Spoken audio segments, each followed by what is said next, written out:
It began with a blinding flash, a light so intense it seemed to tear the very fabric of reality. The sky lit up in a brilliant, almost beautiful display of destruction. Then came the heat, a searing wave that melted steel and turned concrete to dust. The air itself seemed to catch fire, distorting everything in its path. Buildings that had stood for decades crumbled in seconds. The lucky ones died instantly, their lives snuffed out in a heartbeat. They were spared the horror that followed, the desolation that turned bustling cities into ghost towns. The unlucky ones lived long enough to see the mushroom clouds bloom on the horizon, a grim testament to humanity's folly. They watched in terror as the sky turned into a canvas of death and destruction. Within hours, the sky rained ash and fire. Cities crumbled, forests ignited. The world as we knew it was consumed in a hellish inferno, leaving nothing but charred remnants of what once was. The very air turned toxic, a choking miasma of radiation and debris. Breathing became a perilous act, each inhalation a gamble with death. But for a select few, there was an escape. Hidden deep underground, these sanctuaries offered a fleeting hope of survival. Deep underground, shielded from the apocalypse above, the wealthy and powerful huddled in their luxurious bunkers, waiting for the storm to pass.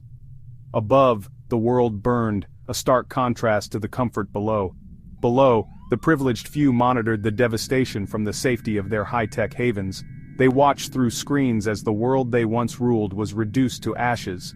They watched as the death toll climbed into the billions. Each number a life lost, a story ended, a future erased. They watched as civilization, their civilization, crumbled into dust. The monuments of human achievement lay in ruins, buried under layers of ash and debris. They watched, and they waited, for the day they could reclaim what they believed was rightfully theirs. Hope mingled with fear as they clung to the belief that they could rebuild. But the earth, wounded and poisoned, had other plans. The land was no longer fertile, the air no longer breathable. Nature had exacted its revenge, leaving a toxic wasteland in its wake. From the ashes of annihilation rose a new breed of survivor. These were not the heroes of old but ordinary people thrust into extraordinary circumstances. They emerged from the ruins, blinking in the strange filtered light of the post-nuclear world. The air was thick with the scent of decay, and the sky, once blue, was now a perpetual gray. They were the forgotten, the abandoned, the ones deemed unworthy of salvation, and they were alone. Each step they took was a reminder of the world that once was, now reduced to rubble and memories. Some had sought shelter in the forgotten corners of the world, sealing themselves in abandoned mines, subway tunnels, and military bunkers. These places, once symbols of industry and progress, had become their sanctuaries. They were the lucky ones. In their makeshift shelters they found a semblance of safety, a fragile barrier against the chaos outside. Their numbers were few, but they had a fighting chance. They banded together, pooling their resources and skills, determined to carve out a new existence from the remnants of the old. Others, caught in the open when the bombs fell, had no choice but to adapt. They became wanderers, moving from place to place in search of food, water, and shelter. They scavenged for scraps in the irradiated wasteland, their bodies slowly succumbing to radiation sickness. Every meal was a gamble, every breath a risk. They were the walking dead, their lives a testament to human resilience. Despite the odds, they pressed on, driven by an instinct to survive. And then there were the children. Innocent souls born into a world of chaos and destruction. Born into the ashes, they knew nothing of the world before. Their memories were not of green fields and blue skies, but of desolation and survival. They grew up in the shadow of the apocalypse, their bodies and minds shaped by the harsh realities of their existence. They learned to fend for themselves, to find joy in the smallest of victories. They were the future, for better or worse. In their hands lay the hope of a new beginning, a chance to rebuild from the ruins. Gone were the familiar landscapes of old. In their place stood a twisted, alien world, sculpted by fire and radiation. Forests had mutated into toxic jungles, their branches dripping with phosphorescent sap. Rivers ran black and sluggish, choked with the detritus of a dead civilization. Animals too had undergone a grotesque transformation. Rats grew to the size of dogs, their fur falling out in clumps. Cockroaches thrived in the radiation, their exoskeletons gleaming with an eerie iridescence. Even the insects had learned to fear the mutated predators that stalked the night. In the poisoned lakes and seas, life found a way. Bioluminescent algae bloomed in vibrant, otherworldly colors, illuminating the water with an ethereal glow. Fish, their flesh warped and discolored, swam through the toxic depths, their genetic makeup forever altered by the invisible hand of radiation. The survivors who braved the surface were a different breed, forged in the crucible of a world forever changed. Exposure to low levels of radiation over generations had wrought strange and unpredictable changes in their biology, altering their very essence in ways both wondrous and terrifying.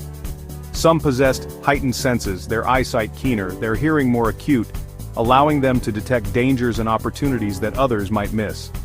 Others displayed an uncanny resistance to radiation, their bodies able to withstand doses that would prove lethal to ordinary humans, making them uniquely suited to this harsh new world.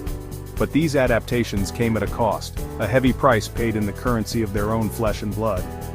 Many suffered from strange growths and deformities, their bodies twisted by the invisible hand of mutation, a constant reminder of the world's new reality. Others bore the scars of radiation sickness, their skin pockmarked and discolored, their hair falling out in clumps, each mark a testament to their survival. Yet, despite the hardships, they persevered, finding strength in their unity and resilience in their shared struggle. They learned to navigate by the stars, to hunt the mutated creatures of the wasteland, to find sustenance in the most unlikely of places, adapting to their environment with remarkable ingenuity. They were the children of the ash, and they were survivors, a testament to the indomitable spirit of humanity in the face of overwhelming odds. Section 5. A struggle for existence. Life in the wasteland was a constant struggle for survival. Resources were scarce, and competition for food, water, and shelter was fierce. Tribes formed, each vying for control of territory and the meager resources it contained. Some groups, clinging to the remnants of the old world, sought to rebuild. They formed settlements, established rudimentary governments, and attempted to cultivate the irradiated soil. They dreamed of a day when humanity might once again rise from the ashes. Others, hardened by the harsh realities of their existence, embraced the law of the jungle. They raided and pillaged, taking what they needed by force. They were the predators, and the weak were their prey. Section 6. Whispers of Green. Amidst the despair there were glimmers of hope. Rumors spread of a clean zone, a place untouched by the firestorm, where the land was still fertile and the water pure. These whispers were often dismissed as the ramblings of madmen, but for some, they offered a glimmer of hope in a world consumed by darkness. They clung to these stories, these myths of a better tomorrow, and they dared to dream of a day when they might once again breathe free. Section 7. A Glimmer in the Darkness. Deep within the ruins of a long-forgotten laboratory, a group of scavengers stumbled upon a treasure trove of pre-war technology. Amongst the dusty beakers and cobwebbed machines, they found something remarkable. Blueprints for a device capable of neutralizing radiation. The discovery sent shockwaves through the survivor communities. Could this be the key to reclaiming their lost world? Could they, after all these years, finally cleanse the land and rebuild what was lost? The blueprints were old, incomplete, but they offered a glimmer of hope in a world starved for it. Groups banded together, pooling their resources and expertise, determined to unlock the secrets of the past and forge a brighter future. Section 8. The Weight of Inheritance. As the survivors labored to rebuild their shattered world, they couldn't escape the sins of their ancestors. The legacy of the past weighed heavily upon them, a constant reminder of the fragility of civilization and the capacity for self-destruction that resided within the human heart. They looked upon the twisted landscapes, the mutated creatures, the lingering radiation, and they were forced to confront the consequences of their actions. They had inherited a poisoned world, a world scarred by the mistakes of those who came before. Section 9. Will we rise again? The future remained uncertain. The road ahead was long, fraught with danger and uncertainty, but the survivors, tempered by hardship and united by a common purpose, dared to hope. They had stared into the abyss and emerged, forever changed, but unbroken. The question remained, would they repeat the mistakes of the past, or would they learn from their failings and forge a new path for humanity?